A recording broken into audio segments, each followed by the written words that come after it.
Is Deadlock and Cypher kind of becoming the new meta? Because already on maps like Ascent and Lotus, we have seen many different teams find some success on those maps by playing both a Deadlock and Cypher together. Well, everyone but Sentinels, that is, of course.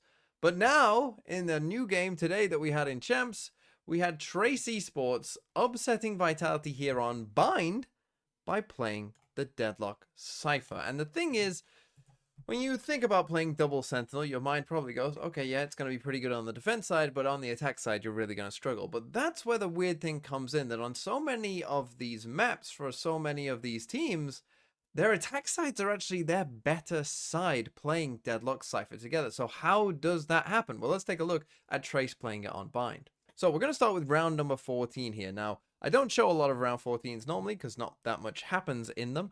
Trace actually have lost the pistol here. They only have classics, but they're going to win this round. And this round showcases a lot of different things that I think are important about this comp. The first one is right here for you. This Cypher camera just here, because here's the thing. You can use a Cypher camera in these comps kind of like a bit of an initiator utility, right? Where this camera is coming in here, clearing both sides and telling them the hooker is clear. Right, kind of like a Sova dot would, right? So you're kind of using Cypher as almost a pseudo initiator. And now, what I want you to keep in mind for the rest of the round is I just want you to think about, what do Vitality do wrong here against Trace's comp? Can start stacking some of those angles like that. Runner catching a glimpse, sets up for the snake bite, Fang dropping straight in on top of that. Everybody losing a bit of HP from that. A lot of it decay. Plant now going to be coming through, so at least plant money secured here for Trace as Haunt gets a reveal onto one. Wall set up to try to cut off the defending side access here at Lab. Jump out, taking the fight over Tora. That's going to be Hebe collecting two. Weapons now can be scooped up, but Hebe needing to wait out. I mean, the decay comes back in. He's still only at 20 HP. Clear on the Prowler, the push up, looking for the headshot. Bang, able to find one. Oh my God, are they doing it? Still two players, but HP bars wrecked here. As Trex trying to isolate, trying to divide and conquer, finds the first one, but Fang sweeping out with that classic, finds the kill. Paint Shell at his speed, Sender redrawing the weapon out, but time ticking away.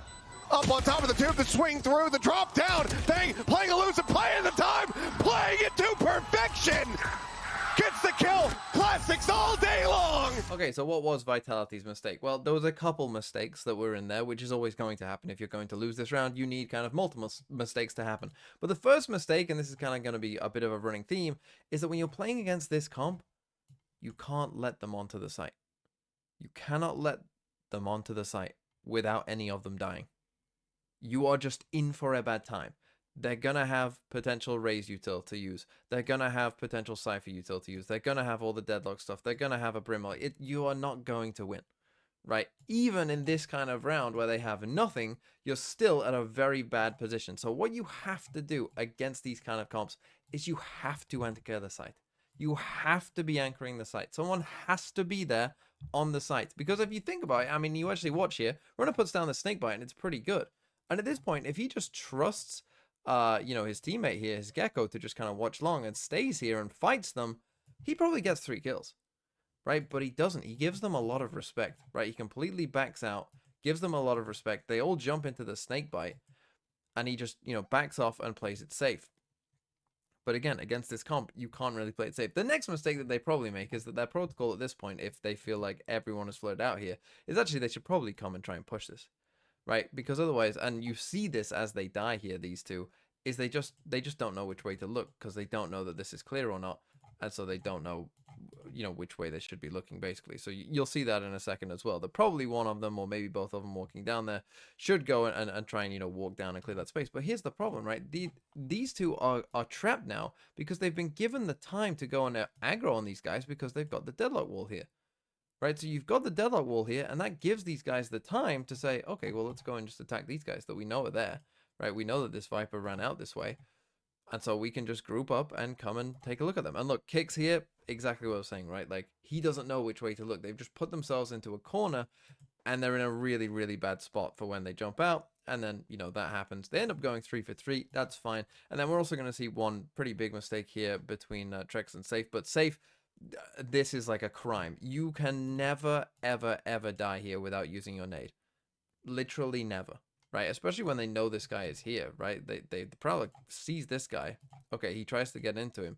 And you see, like, you know, he's maybe not patient enough. He's on a different page to Trex, who's throwing a seize. You know, he's trying to seize him, whereas Safe probably thinks that Trex is actually watching, you know, for that swing. So they're just on a different page. That gives them obviously that kill. And from here, it's really well played by Feng, and they managed to win the round. It's really well played by Trace in general, who played extremely well this whole time, right? So we just made a couple big mistakes.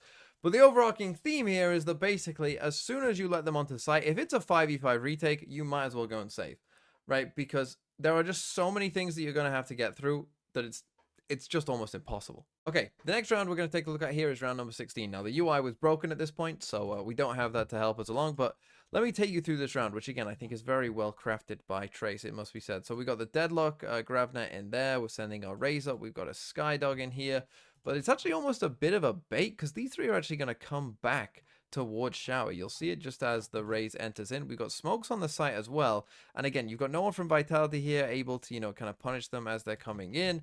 You know, they do have a nice seize nade there, Vitality, but it's not going to get a kill. And then these three are walking up towards Shower here. And this is the thing with these kind of comps as well that is very, very important. And you'll see that in some of these next rounds that we're going to show as well, is that if you do have a comp that, you know, somewhat struggles to take space, you know, maybe might have a bit of trouble getting into certain places, what you have to have is you have to have good ult usage, right? You have to use your ults very, very efficiently and effectively, because they are going to be really, really big tools in helping you, you know, gain that initial bit of space. And then as soon as you have that, then you can go for the full game plan of, well, you know, now we're locking you down completely. You have no chance. And Trace do a really nice job of it here. Boombot clears out lamps. Save. Having the drop down off the top of the box. Blast pack across the way, and now Hebe opening things up. His strike's going to be taken down. Hebe with 3. And Safe and Runner both fall. On kicks now. And Sender, the last two standing, but Hebe on for an ace. Give it to him. 4th elimination for him, but Sender, yeah, he has no. So this is really, really good by Trace, by the way, because if we just take a look at the map, you'll see exactly what I mean. That even though the Brimble doesn't get a kill, it really, really does win them the round, because for the round that they're in, right, we've got this space here, right? We've taken lamps now with our Raze. We've got 3 people walking down showers, so we're going to ult this back site here. We know that people are probably going to be in that area, and that's going to force these guys, you know, to run out of this area into these kind of spaces. But the thing is, we've got our Sky pushing up here. We've got 3 people pushing there, so we're pinching on anyone in here, right? They're almost always dead, anyone that's run forward just there. And if they're running back as well, then we've got the threat of the Raze catching them off in lamps as well, right? So just really, really well thought out, really well executed, and you see it just here, right? And you see Trex, he's just completely isolated, right? No one else is with him. He's just completely out on his own, staring into 3 people. Even if, you know, he does somehow manage to get one, and Trex did have a very good game,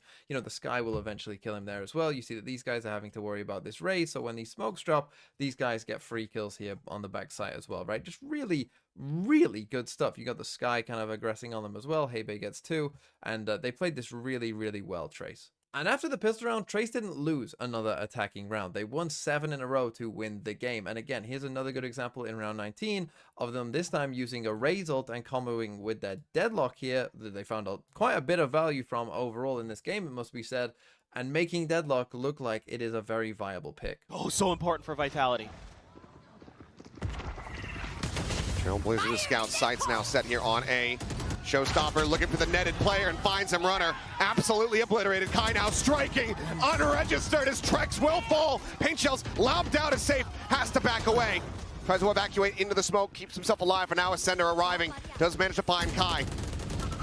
But still, so much work to be done. Sender dead, Safe at 23. It's just he and Kicks. They have no money and no way to escape. They have to try to fight back. Wingman going to be going forward. Immediately cleared out.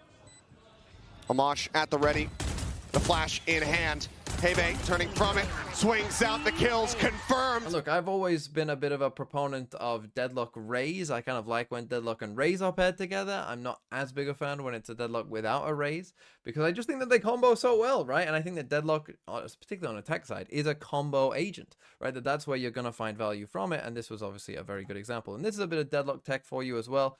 That, you know, you don't have to throw this. I mean, this Gravnet is so big that, you know, you don't have to throw it anywhere near anyone. It'll still catch people. But the thing is, you know, you can just throw it here and it still goes inside this wall, right? So you can just throw it at the wall essentially, and anyone here is getting caught, but anyone inside is also getting caught, right? So really, really good stuff from Trace, and yeah, there's no way that they even really know that that's coming and it's going to hit them, and before you know it, you're dead. And then the last round of the game as well goes to show, again, more deadlock value, pretty much exactly what I was just saying, into then Trace kind of outmaneuvering Vitality and finding the win. Them to match point. Hit immediately invested as they look to flush him out. He's netted, he's naded, he's absolutely dead! Runner gone, the first step taken. They back away, the Nightfall gonna be dodged out, but Fang sticking around, finds a headshot, putting Trex down on his ass. 3 players left standing. And now the pivot, the call. Guys, I'm deep on B. Bring the spike this way. All the space in the world for Trace Esports to get set up. Okay. Sticking around, doesn't win the fight, eats a bit of damage. But now the shift, the rotation has to come through. There's that wall. No ults to speak of here from either side. The Dizzy not going to be spotting out much here. The Sender just TPs across. Wall now cleared out. Paranoia at the ready. Hebe again here within tube, getting caught by it as Kai jumps up over the top. He's in on top of the Mosh. He ends up getting taken down. A window potentially back in, but Bianca says absolutely not. So there you have it. Exactly the same story to end the game as well. We're looking at combo utilities, whether it's with ults or this time it's actually, you know, against an ult essentially, with the Deadlock, with the Raze, using those combos, gets the first kill. That gets us some space. And then from there, you know, once we end up in the post plant, the round is pretty much over. And so is this an idea that is becoming more and more popular? It is a kind of interesting counter to almost what the meta, you know, was becoming, kind of heavy exec stuff. Obviously playing double Sentinel somewhat helps you against that to begin with anyway on the defensive side, but then also on the attack side, if you are going to be playing for retakes and stuff like that, you might as well give up, because the whole point of this comp is that you're not going to be able to retake against them.